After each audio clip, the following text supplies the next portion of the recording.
Hello and welcome to everyone watching. The topic of this presentation will be on analyzing the recently concluded conflict between the Tsilhqot'in Nation and Taseko Mines Limited. Without further ado, let's begin. To start, I will provide a brief overview as to the structure of this presentation and the main points upon which it will focus. We will first look at the basic facts of the case. We will then look at the larger colonial history of the appropriation of Indigenous peoples' lands and how the case of the Tsilhqot'in Nation versus Taseko Mines Limited fits into this reality. Next, we will look at the resistance and agency practiced by the Tsilhqot'in Nation. Then, I will situate this case within the larger legal context. Finally, I will close off the presentation by providing possible steps forward. The facts of the case. Taseko Mines Limited sought to create a mine on the traditional territory of the Tsilhqot'in Nation, specifically around the area of Fish Lake, considered to be a sacred place by the Tsilhqot'in.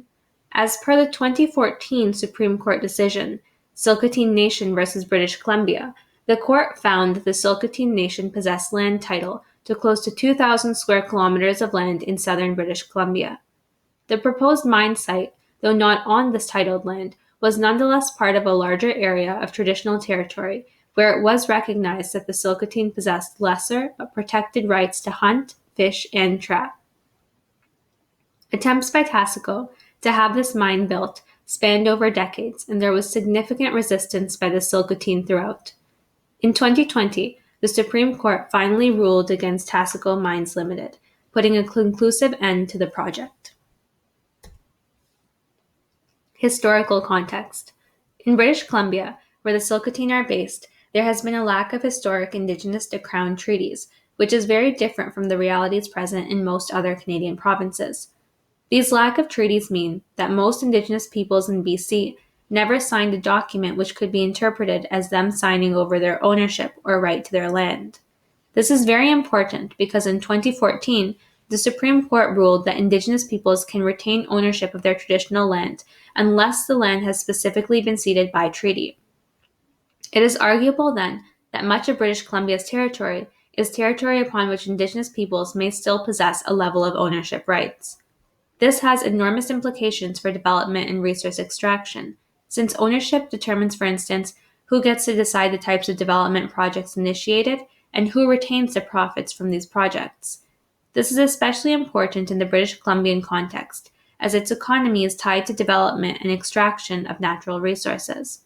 The possibility of unextinguished Indigenous rights in much of British Columbia raises questions about settlement as well, with major cities such as Vancouver also located on potentially contestable territory. Clearly, there are far-reaching potential consequences to the lack of historical treaties in British Columbia.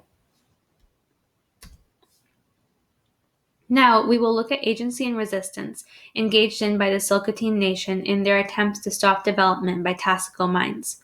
Over a period of 30 years, they have resisted development by launching various lawsuits, by challenging exploration permits given to Taseko by various levels of government, by advocating for their hunting, fishing, and trapping rights, and through physical protests, denying entry to employees of Taseko Mines by implementing roadblocks.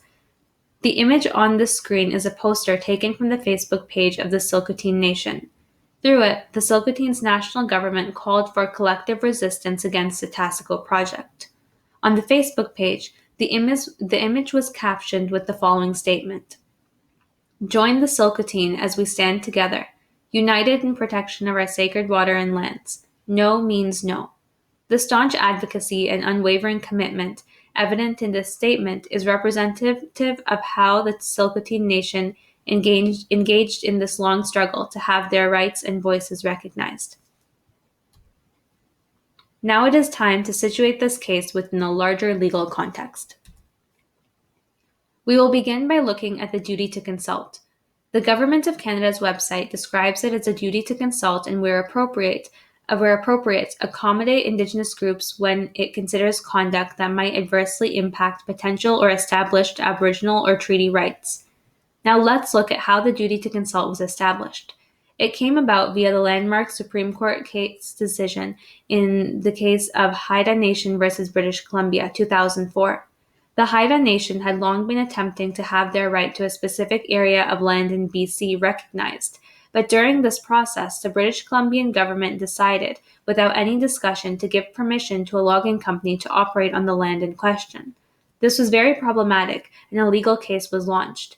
It was resolved through a Supreme Court decision which declared that the government had a duty to consult with Indigenous groups with a claim to land that may be affected by development, even if their claim had not yet been successful.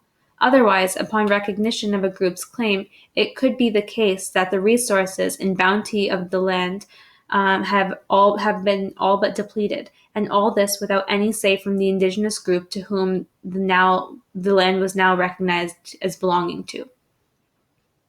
Now let's look at the level of consultation and how it can differ in different situations. The Canadian government states that the level of consultation and accommodation in relation to an Indigenous nation or community is dependent upon the strength of that group or nation's claim upon the land in question. For instance, if the claim is considered weak, consultation may just be something as basic as providing advance notice of development.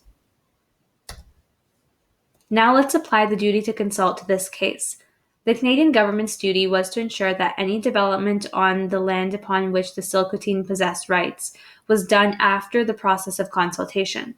Their duty was to ensure that development, whether in the form of mining or other types of resource extraction, did not unduly impact or infringe upon the Tsilhqot'in's Aboriginal rights.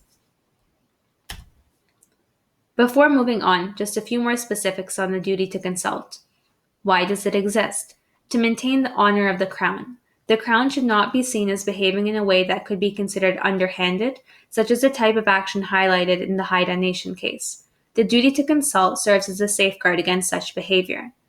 It also exists to advance reconciliation, as laid out in Section 35 of the Canadian Charter. What does it entail? It can range from providing advance notice to gaining consent, which is preferable though not legally necessary, to ensuring adequate accommodation. There is, however, a lack of precedence set by the court as to what constitutes adequate accommodation or compensation. Now let's take a look at how the Tsilhqot'in Nation's struggle against development on their traditional lands is supported by the United Nations Declaration on the Rights of Indigenous Peoples.